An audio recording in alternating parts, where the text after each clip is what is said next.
بسم الله الرحمن الرحيم، ازيكم يا حبايب قلبي؟ عاملين ايه؟ يا رب دايما تكونوا بخير وفي احسن حال. وحشتوني. قبل ما نبدأ اي حاجة وقبل ما نقول اي حاجة كده، صلوا على النبي عشان ربنا يبارك في اللي في ايدينا. دعوة حلوة من قلبكم وربنا يشفي بنتي ويشفي كل مريض، قولوا امين يا رب. وقبل برضو ما ندخل في الفيديو ونتكلم في اي تفاصيل، ما تنسوش اللايك والاشتراك عشان يوصلكم مني كل جديد.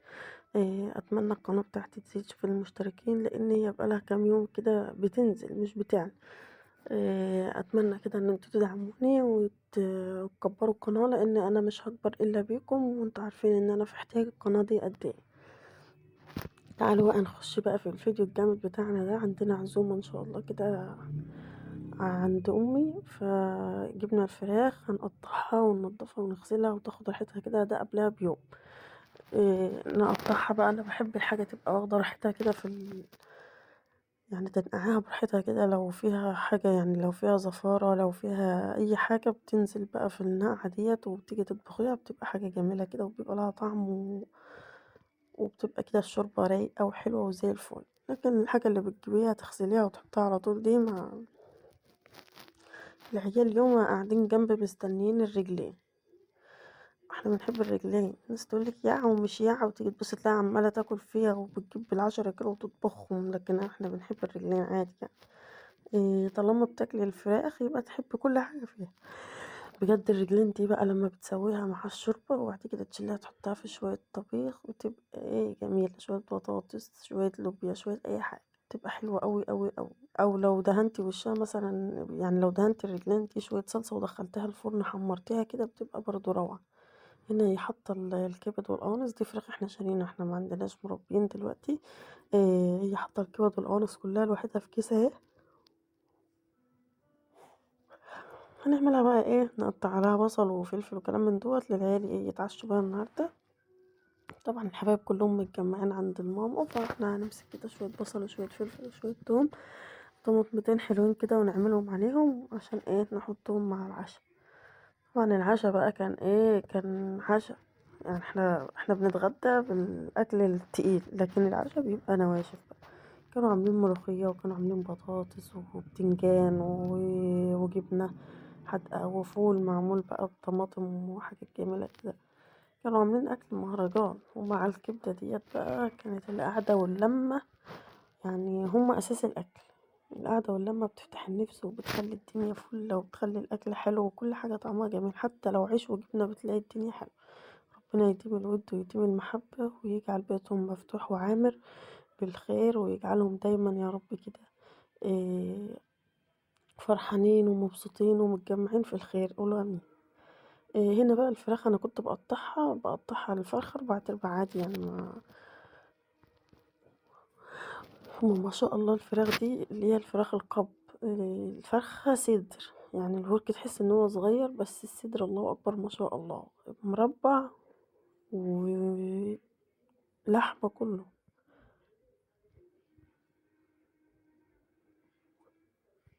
اللي كان بياخد صدر ما كانش بيقدر يكمل. طبعا بقى كالعادة، يعني اي مناسبة بتيجي عليا ملكة ما بتخلينيش افرح بيها.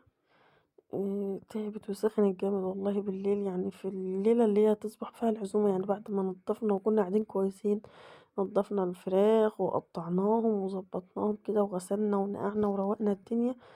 فجأة كده سخنت وحرارتها عدت 40 والدنيا اتقلبت وبقت، يعني اتحولت من حل لحل. بس نحمد ربنا، الحمد لله كله بأمر الله. طبعا السخونية ديت يعني حاجة صعبة جدا بالنسبة للأطفال. وخصوصا لما بتكون سبب، يعني مش سخونية عادية أو مثلا مش حاجة عادية، يعني لما بيكون سبب لتعب معين. فالحمد لله على كل حال، اليوم عدى وربنا سترها. امسك الفراخ بتاعتي كده اقطعها امسك الفرخة من اولها لاخرها، يعني مش هعمل حاجة وارجع تاني ابقى لا. همسك الفرخة اقطع رجليها ضوافرها وكله واظبط الدنيا، وبعد كده انقلهم في حاجة تانية واشيل الحاجات اللي نزلت منها ديت، وبعد كده بقى نغسل ونروق الدنيا كده ونظبط الحاجة. اهم حاجة بس كده تكون النفس راضية ويكون البال طويل، هتعملي كل حاجة حلوة وزي الفل. هنا بصراحة والله كلهم كان كل واحد بيعمل حاجة يعني. الدنيا حلوة، وكان طبعا يعني حوالي العزومة كانت حوالي 50 فرد أو أكتر. طبعا يعني ما شاء الله ولا حول ولا قوة إلا بالله. رز بكمية كبيرة، طبيخ بكمية كبيرة، مكرونة بكمية كبيرة، كل الأكل كان كتير، وما شاء الله أكلهم وفاض والدنيا حلوة. المهم إن انتي تكوني تسمي الله في كل حاجة، تيجي تبصي تلاقي فيها بركة وتلاقي فيها خير. وتلاقي الدنيا حلوة معاكي وتقدري إن انتي توفي حق الناس وزيادة. فهنا ما شاء الله احنا كنا جايبين فراخ يعني حوالي من 60 مناب. هما يعني احنا عارفين ان هما مثلا 40 أو 50 فرد اللي هيجوا، فاحنا كنا مزودين طبعا. حطيت في الفريزر، يعني أنا طبخت حوالي 40. وقلت بقى ايه هحط في الفريزر اللي يجي قبل ما دول يخلصوا أطبخ، لأن طبعا الكمية كانت كبيرة. وكان عندي أمل يعني أو مش أمل، يعني ببقى أوقات أقول لأ اللحمة لما تنطبخ كتير ويفيض منها وتتعمل مطبخة مبتبقاش حلوة. لكن لما مثلا أنا خلاص أنا مش هأكل، يعني مش هيقعدوا ال50 كلهم مع بعض ياكلوا. آه، مثلا هيبقى الرجالة لوحدهم والستات لوحدهم، لأن ده عدد كبير جدا. فقلنا بقى ايه ساعة ما نبدأ ان احنا نقرب نخلص الفراخ، التانيين يبقوا مغسولين ومنقوعين، وطبعا هنطلعهم يفكوا الصبح ان شاء الله، نروح مولعين عليهم. بس ما شاء الله لا حول ولا قوة الا بالله، عدت وطبخنا تاني والدنيا حلوة والدنيا زي الفل والكل كان مرضي وكل النفوس كانت مرتاحة، والحمد لله. ربنا يديم الخير ويجعل بيتهم عامر ومفتوح بالخير. دايما هم بيحبوا يعملوا زي أبويا الله يرحمه ما كان بيعمل، دايما حابين يجمعوا الناس حواليهم، دايما حابين يكونوا موجودين في كل حاجة، يعني في كل حاجة حلوة وفي كل حاجة فيها خير. وبالخصوص ان هم حابين ان احنا اللي نكون موجودين، يعني دايما حابين الود بتاعنا، ودايما يعني مش بعاد عننا ولا حاجة. ربنا يخليهم لينا، احنا من غيرهم ما نسويش اي حاجة. هنا بقى كنت طلعت الأجنحة والرجول والرقب والحاجات دي لوحدها كده.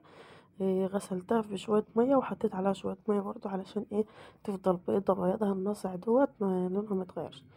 خدي مني نصيحة لوجه الفراخ بالذات، قطعي وحطي في مية على طول. يعني انا كنت بقطع معاكم كده عشان انتوا ايه اوريكم، كنتش حابة احط مية كتير عشان خاطر ان انتوا ايه تبقوا شايفين اللي قدامكوا ايه. بس كنت حاطة جنبي مني بلاستيكية كبيرة مليانة مية، بقيت اقطع شوية لحد ما انتوا تشوفوا، واقفل الفيديو دقيقة وبعد كده ايه احط في المية.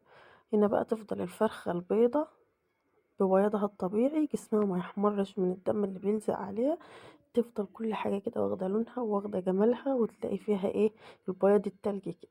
هنا بقى ايه غسلت الأروانة بتاعتي، عندنا بنقول عليها الأروانة اللي هي الألمونيا دي بتاعت الماما. غسلت الأروانة بتاعتي وجبت ليمون، الليمون ده كان في الفريزر، الليمون ده كان مستوي عندهم كده وحطوه في الفريزر. طبعا هو لونه بيتغير شوية بس هو حلو وحافظ مكانه وريحته زي ما هي وزي الفل وزي الورد. ما ترميش حاجة خسارة، يعني انت دلوقتي هو قشرة الليمون بتتغير بس ريحته وطعمه فيه. عصرت هنا 4 ليمونات كبار، طبعا الكاميرا مبيناهم صغيرين بس هما ما شاء الله الليمونة يعني قد دماغي كده. اسفة بقى للخيالات اللي بتروح وتيجي دي، لان بقول لكم كل واحد بيعمل حاجة. ده ايه؟ ده بريل من بتاع المواعين. عمري ما غسلت فراخ ولا سمك من غير البريل ده. اللي يقول لي انت بيبقى لا ريحته مش ريحته، اقسم بالله ما في ريحه ولا في اي حاجه. والبريل دوت يعني من اكتر الحاجات اللي بتدي ريحه وبتحوش الزفار. هنا بقى دقيق، جبت حطيته في كيس عشان قبل ما ازفر ايدي، علشان ايه لو حطيته في طبق العيال الصغيره جنبي كتير ممكن واحد منهم يدلق. حطيته في كيس وربطته بحيث ان الكيس خلاص لو هفكه بايدي وهي زفره او يترمى مش مشكله عادي. حطيت بقى في الميه ليمون وحطيت دقيق وحطيت خل. اسفه ان انا كل شويه عايزه اتاوب وصوتي مش قوي، بس عشان احنا بقالنا يومين او 3 ايام ما بننامش بصراحه، يعني من ناحيه تعب مليكه ومن ناحيه العزومه والتجهيز للاكل والكلام ده.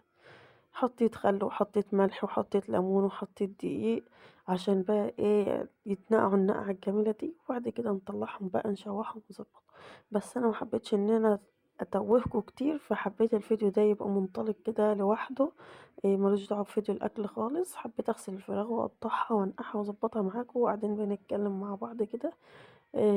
والاكل لوحده طبعا هينزل بعد الفيديو ده على طول باذن الله، من غير مقاطعة ومن غير شرح. هنا بقى كنت بدأت أشيل الحوايج، الأجنحة والحاجات بتاعتي ديّة أحطها هنا. طبعًا إحنا هنعمل منهم من الأجنحة والحاجات دي بس مش كلها، يعني هنعمل مثلًا إيه، العيال بيحبوا الحاجات دي، هنعمل شوية رجلين، هنعمل شوية أجنحة، هنعمل شوية رقب مع الفراخ. بيبقوا مبسوطين أوي كل ما أبقى باعمل كده، يا خالته هاتي رجل، يا خالته هاتي جناح، يا خالته هاتي رقبة، يا خالته هاتي، فبابقى مبسوطة أوي، فما اقدرش أقول لهم لأ أنا ما عملتش بجد يعني، مع إن الفراخ كتير واللحمة كتير بس ما اقدرش أقول لهم ما عملتلكمش. هنا بقى بدأت أحط الدجاج. هننقعه كله بقى مع بعضه كده ونسيبه لمدة ساعتين. طبعا الجو برد، لو سبتيه أكتر من كده مش هيزعلك في حاجة، بس هو ساعتين يعني هيخلوه زي الفل. بصي بقى قبل ما تحطيهم وتنقعيهم، آآ يعني صفّي كويس المَيّة اللي هي إيه، اللي انتِ شطفتيهم بقى الأول، صفّيهم منها كويس عشان ما يبقاش في دم ولا حاجة في المَيّة الجديدة ديّة، تفضل رايقة كده وزي الفل، ويبقى ريحتهم جميلة وكده يعني. طبعًا قبل ما احطهم في المَيّة ديّة غسلتهم غسيل محترم، وشِلت بقى الحاجات الزايد اللي بتبقى فيهم، ولو في مثلًا حتّة من الفشة في الفرخة من صدرها شيلي، لو في اللي هي الكبدة اللي بتبقى، هي مش كبدة، إحنا بنقول عليها كبدة عشان ما نقرفش الناس، اللي بتبقى في الورك تحت ديّة شيليها خالص طلّعيها. إن شاء الله كده بإذن الله استنوني في فيديو الأكل هنبقى مع بعض. وما تنسيش لو عجبك الفيديو لايك وشير واشتراك في القناة عشان توصلكم مني كل جديد. بحبكم في الله، أسيبكم بخير وأشوفكم بخير. اوعي تنسي اللايك بتاعي والاشتراك، ودعوة حلوة من قلبك إن ربنا يسترها معانا ويشفي بنتي ويشفي كل مريض. إن شاء الله بإذن الله أجيلكم فيديوهات جديدة وفيديوهات أحسن، تكون عند إعجابكم وتكون عند حسن ظنكم، بس أتمنى إن انتوا تدعمونا وتكبروا ناسكم.